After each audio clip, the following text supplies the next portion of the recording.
Alors, je vais vous présenter les études un peu d'imagerie cérébrale qui sont menées dans notre laboratoire. Alors, le professeur Le Boyer a déjà décrit le protocole Infor Autisme. Je voulais juste souligner que les résultats un peu qu'on a pu recueillir, c'est vraiment le fruit d'une collaboration entre les centres experts de la Fondation fondamentale, notamment celui de Créteil, et également aussi le centre de Neurospin, qui est une plateforme de neuroimagerie qui se situe sur le plateau de Saclay, dans l'enceinte du commissariat à l'énergie atomique, et qui regroupe déjà une infrastructure qui est tout à fait conséquente, puisqu'il y a une IRM de 3 et de 7 Tesla.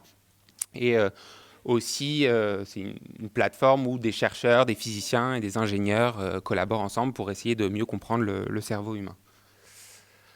Alors, c'est vrai, quand on reçoit des patients ou des sujets à Neurospin, il y a toujours beaucoup de questions par rapport à l'imagerie. Et je voulais juste, comme c'est parfois un domaine qui n'est pas facile à appréhender, vous présenter les différentes modalités d'imagerie cérébrale, donc en IRM, en imagerie par résonance magnétique. Et donc, je vais vous en présenter trois qu'on peut voir en fait comme trois manières différentes d'essayer de comprendre le cerveau. Donc, la première, c'est l'imagerie structurale, comme vous pouvez voir ici. C'est celle sur laquelle on peut voir, visualiser en tout cas très bien le cerveau. Et donc, ce qu'on peut faire sur ce type d'imagerie structurale, c'est faire par exemple de la volumétrie ou de la segmentation, qui consiste en fait à automatiquement, grâce à un logiciel, à délimiter certaines régions du cerveau, comme vous voyez ici, et ensuite à les comparer entre différents groupes. Et puis un autre type d'analyse aussi qu'on peut faire en IRM structural, c'est d'étudier les sillons, comme vous pouvez le voir ici, du cerveau. Alors le cerveau, il a une partie externe qu'on appelle le cortex et qui est plissé d'une certaine manière. Et donc ici, on peut voir qu'il y a différents types de sillons. Et nous, en fait, ce qu'on va faire, c'est qu'on va étudier la forme de ces sillons, leur longueur, leur profondeur. Voilà. Alors, un autre type, le deuxième type de modalité d'IRM que je voulais vous présenter, c'est l'IRM fonctionnel. Alors, là, le principe est un petit peu différent. En fait, on va étudier comment est-ce que le cerveau va s'activer. Alors, on peut étudier ça soit quand le sujet est en train de visualiser des visages. Donc, à ce moment-là, on va voir comment est-ce que le cerveau s'active quand la personne est en train de visualiser des visages. Et en fait, on arrive à faire ça parce que finalement, on arrive à savoir, grâce à l'IRM, quelles sont les zones du cerveau qui vont consommer le plus d'oxygène. Et donc, le principe, c'est que plus une région consomme d'oxygène, plus elle est activée. Et puis l'autre type de tâche auquel peut-être un certain nombre ici d'entre vous ont participé, c'est les études qu'on appelle de resting state, c'est-à-dire qu'on va demander au sujet de fermer les yeux, de penser à rien, et on va voir en fait spontanément dans ces conditions comment est-ce que le cerveau va s'activer.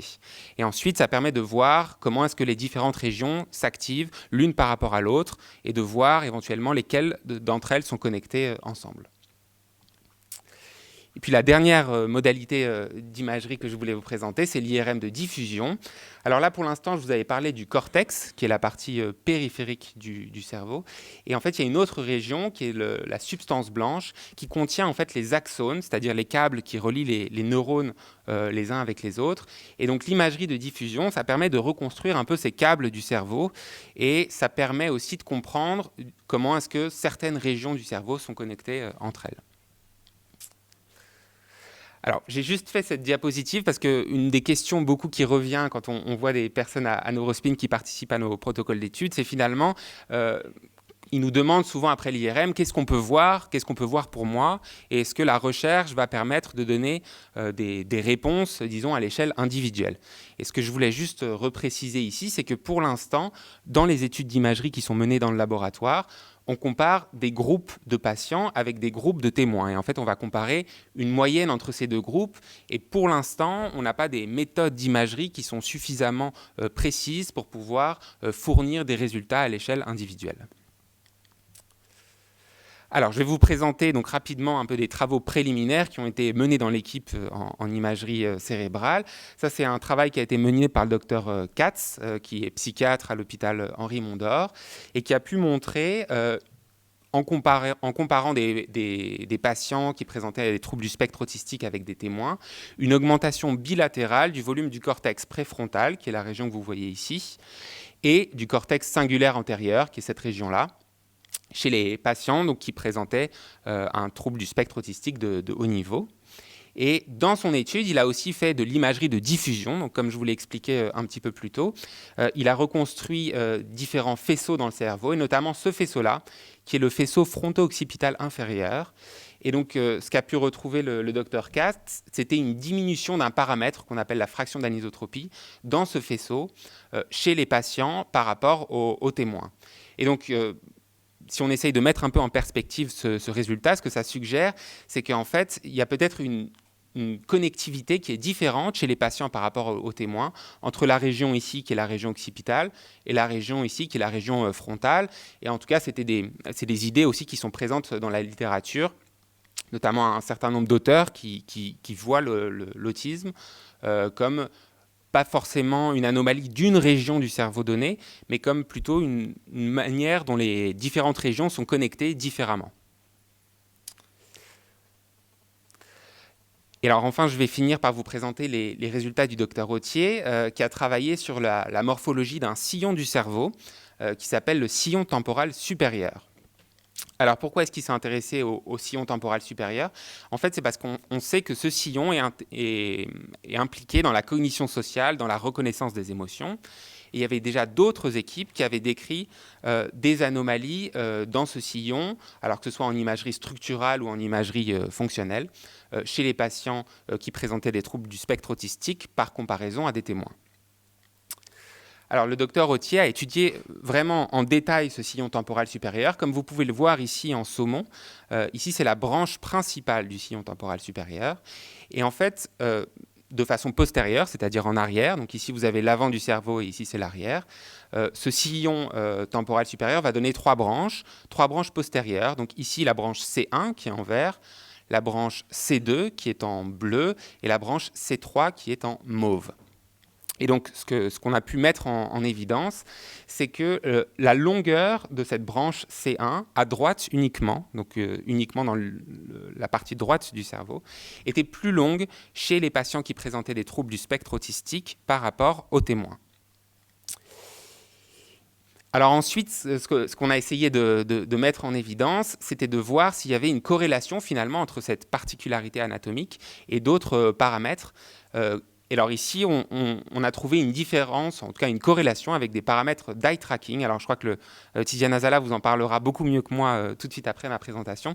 Mais c'était juste voilà, pour souligner le fait qu'on avait mis en évidence une corrélation entre la longueur du sillon temporal supérieur, de la branche C1 que vous voyez ici, et le temps de fixation oculaire, qui est un paramètre à l'eye tracking. Et donc ça suggère que plus les patients avaient des difficultés à regarder les yeux de leur interlocuteur dans une épreuve d'eye tracking, plus cette branche du sillon temporal supérieur postérieur, la branche C1 là en vert, était longue. Donc c'était une corrélation qui était tout à fait importante, ou en tout cas intéressante. Et finalement, c'est des résultats qu'on peut mettre en lumière avec une récente publication d'une autre équipe française, qui travaille à Necker. Et en fait, cette équipe s'intéresse aussi au sillon temporal supérieur, et notamment le sillon temporal supérieur droit. Et donc, ce qu'a fait cette équipe, c'est qu'ils ont demandé à des volontaires sains de regarder des films du petit Nicolas, comme vous pouvez le voir ici.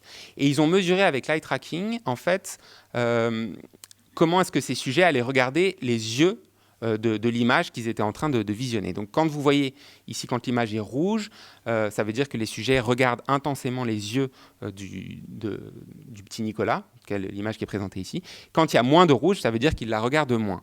Et donc ce que cette équipe a réussi à montrer, c'est qu'en utilisant un processus qui s'appelle la stimulation magnétique transcrânienne, qui est donc une stimulation magnétique qu'on peut appliquer sur différentes régions du cerveau, et ben, cette équipe a montré que quand on appliquait cette stimulation magnétique transcrânienne sur le sillon temporal supérieur, en l'inhibant, on arrivait à influer sur les paramètres d'eye tracking. C'est-à-dire qu'ici, vous avez l'image après une stimulation qui était placebo, donc une fausse stimulation.